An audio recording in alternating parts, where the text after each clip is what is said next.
आज सबसे पहले मैं आपको सुप्रीम कोर्ट के एक अहम फैसले के बारे में बताना चाहता हूं। कभी कभी चुनावी खबरों के शोर में ऐसी खबरें दब जाती हैं, लेकिन नेशनल इंटरेस्ट में, देश हित में ऐसी खबरों को जानना समझना जरूरी है। सुप्रीम कोर्ट के आज के इस फैसले का असर भारत की अंतर्राष्ट्रीय ख्याति पर, इंटरनेशनल इमेज पर पड़ेगा। कहने को तो खबर इतनी सी है कि सुप्रीम कोर्ट ने आज देवास मल्टीमीडिया की पिटीशन खारिज कर दी, अपील को रिजेक्ट कर दिया। यह appeal national company law tribunal यानी एनसीएलटी के फैसले के खिलाफ थी।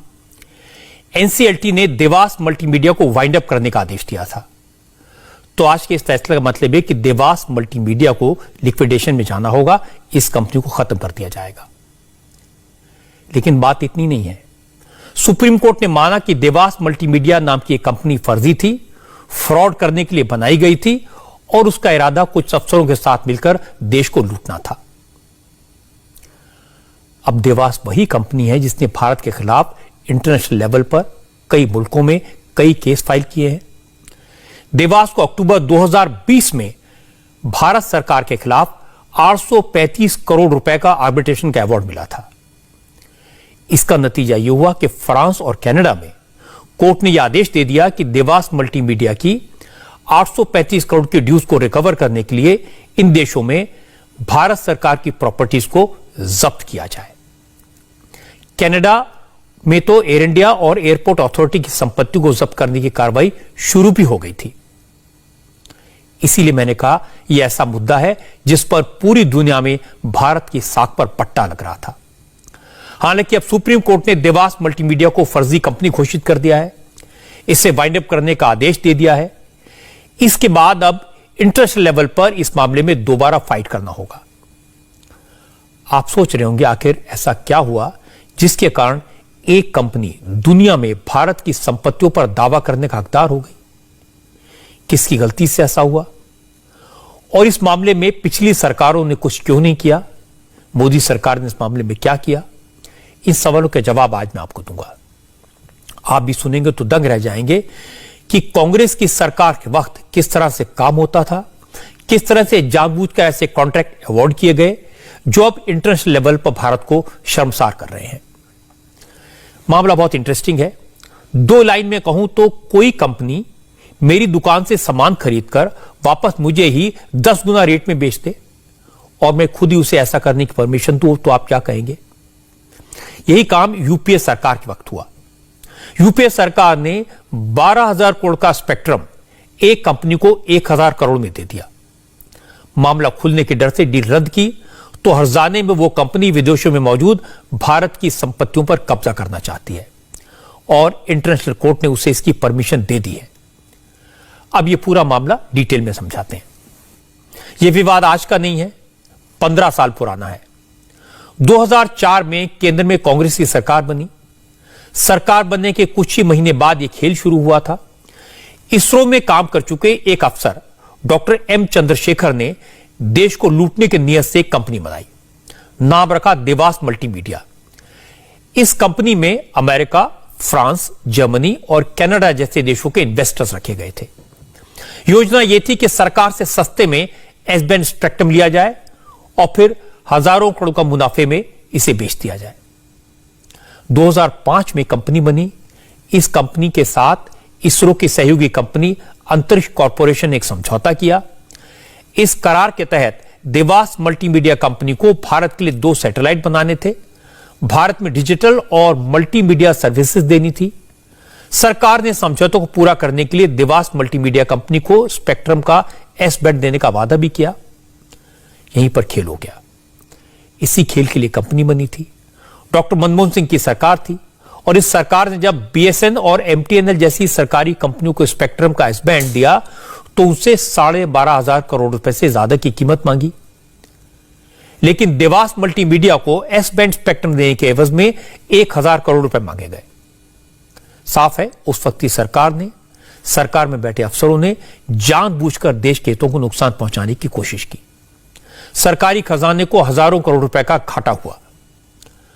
अब सवाल है कि आखिर सरकार ने एक प्राइवेट कंपनी को एस बैंड स्पेक्ट्रम दे दिया, कंपनी के साथ करार भी हो गया, तो मामला आईसीसी आर्बिट्रेशन ट्राइब्यूनल तक कैसे पहुंच गया?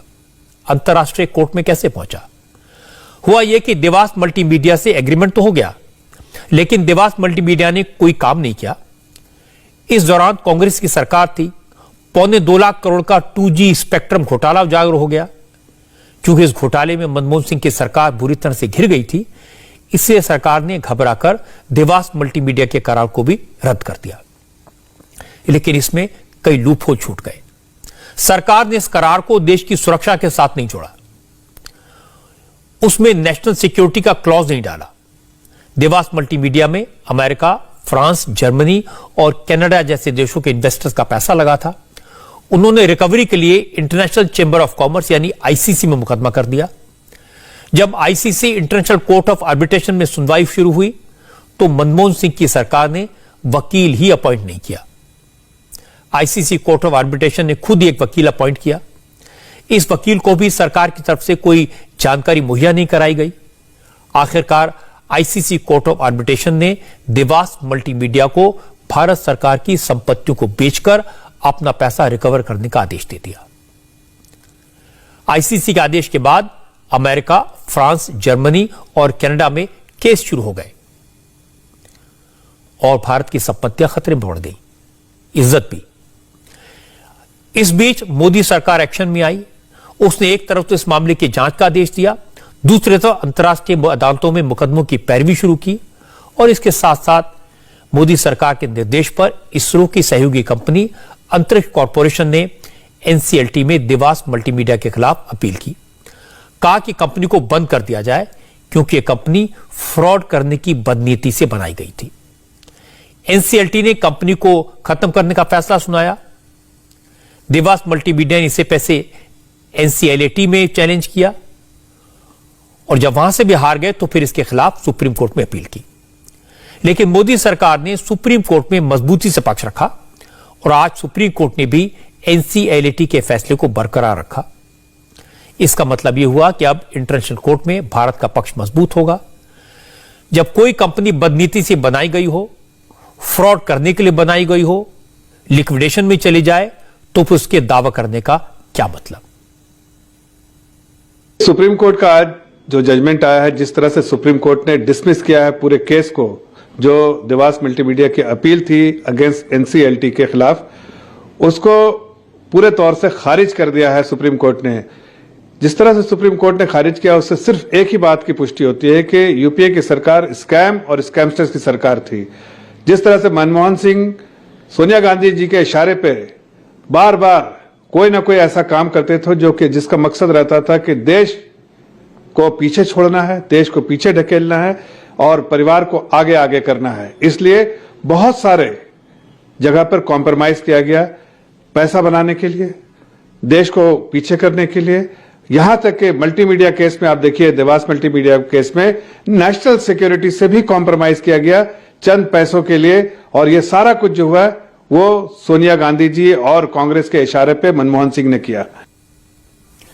यह खबर बड़ी है, बात अहम है, क्योंकि देश की प्रतिष्ठा का सवाल है। एक कंपनी को विदेशों में भारत की संपत्ति को जब्त करने, उसे बेचकर हर्जाने की भरपाई करने का हक मिल जाए, इससे ज्यादा शर्म की बात और क्या हो सकती है? ये वैसे ही जैसे किसी कंपनी को दिल्ली में रेल भवन या शास्त्री भवन जैसी सरकारी बिल्डिंग को जब्त करने का हक मिल जाए। ये देश की छवि को मिट्टी में मिलाने जैसा नहीं तो और क्या है? सवाल यह है, जो कंपनी इसरो के पुराने अफसर ने बनाई, उससे कांग्रेस की सरकार ने डील क्यों की? जिस एस बैंड स्पेक्ट्रम के लिए मनमोहन सिंह की सरकार ने बीएसएनएल से 12,000 करोड़ से ज्यादा वसूले, वो एस बैंड स्पेक्ट्रम देवास को सिर्फ 1,000 करोड़ में क्यों दे दिया? जब डील रद्द की तो उसमें देश की सुरक्षा का क्लॉज क्यों नहीं लगाया? अगर उसमें की सरकार ने यह कर दिया होता तो आईसीसी में मामला टिक नहीं पाता।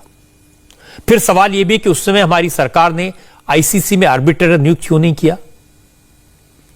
क्या इसी वजह से देवास मल्टीमीडिया के पक्ष में एक तरफा फैसला हुआ? उस समय सरकार ने देवास कंपनी को वाइंड अप करने की कार्रवाई क्यों नहीं शुरू की?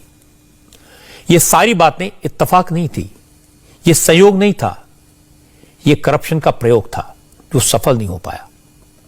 वो तो वक्त रहते मोदी सरकार ने केस की गंभीरता को समझा, सुप्रीम कोर्ट में केस की पैरवी की और अब देवास मल्टीमीडिया के खिलाफ पहली लड़ाई जीती है। सुप्रीम कोर्ट ने अच्छा फैसला दिया है, लेकिन अभी इंटरनेशनल कोर्ट में लड़ाई लड़नी बाकी है। उम्मीद है अंतर्राष्ट्रीय अदालत में भी यह बात समझ आएगी कि यह कंपनी फ्रॉड करने के इरादे से बनाई गई थी और उसे कॉम्पनसेशन पाने का कोई हक नहीं है।